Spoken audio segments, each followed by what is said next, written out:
जिंदाबाद जिंदाबाद जिंदाबाद, देवेंद्र पांडे जिंदाबाद जिंदाबाद जिंदाबाद, जो अधिकार दिलाएगा हम लोग विगत कई वर्षों से कार्य कर रहे हैं और आउटसोर्स ही कर्मचारी पे काम कर रहे हैं। सबसे बड़ी दुखद बात यह है कि हम लोगों का जो कार्य है वो घातक प्रकार का कार्य है, लेकिन सरकार के उदासीनता के कारण हम लोगों का लेबर का अनुबंध किया जाता है और काम हमसे घातक प्रकार का लिया जाता है।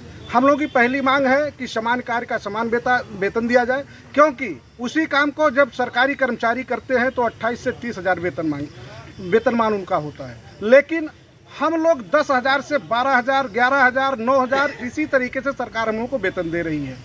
दूसरी बात, हमने कई बार सरकार को अवगत कराया कि हम लोगों की मांग पे जो जायज़ मांगे हैं उस पर ध्यान रखा जाए, ध्यान आकर्षण प्रोग्राम भी रखा। उसके बाद सरकार के विरोध में हम लोगों ने एक आंदोलन किया जो संघर्ष समिति के रूप में 2023 में मार्च में हमारे उस आंदोलन के दौरान संविदा कर्मचारियों को हटा भी दिया गया।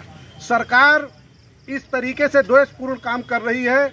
जब पूरे प्रदेश में समस्त संविदा कर्मचारियों ने हड़ताल किया था तो कुछ चंद कर्मचारियों को क्यों हटाया गया? सबसे बड़ी बात, अगर हटाना था उनको तो मैं उनसे निवेदन करता हूं कि जितने भी हमारे कर्मचारी सभी पावर हाउसों से धरने में शामिल थे, सभी कर्मचारियों को हटा दिए होते, हमें किसी बात का कोई कष्ट नहीं था। लेकिन ये एक शोषण और दमनकारी नीति के तहत कुछ कर्मचारियों को हटा करके ठेकेदारों के बल्ले बल्ले कराई गई है। यह सरकार केवल ठेकेदारों और पूंजीपतियों की है, न कि हम संविदा कर्मचारी। अगर मांगे नहीं पूरी होगी तो आगे की क्या रणनीति रहने वाली है आप लोगों की? देखिए, जैसा कि हमारा ये 5वें चरण का ध्यान आकर्षण के कार्यक्रम है, 6वें चरण में यदि सरकार हमारी बातें नहीं मानती है तो 6 तारीख से हम इको गार्डन आलमबाग लखनऊ में धरना करेंगे। पहले तो 6 तारीख को हम महापंचायत कर रहे हैं, उस महापंचायत के बाद भी अगर हमारी बातें नहीं मानी गई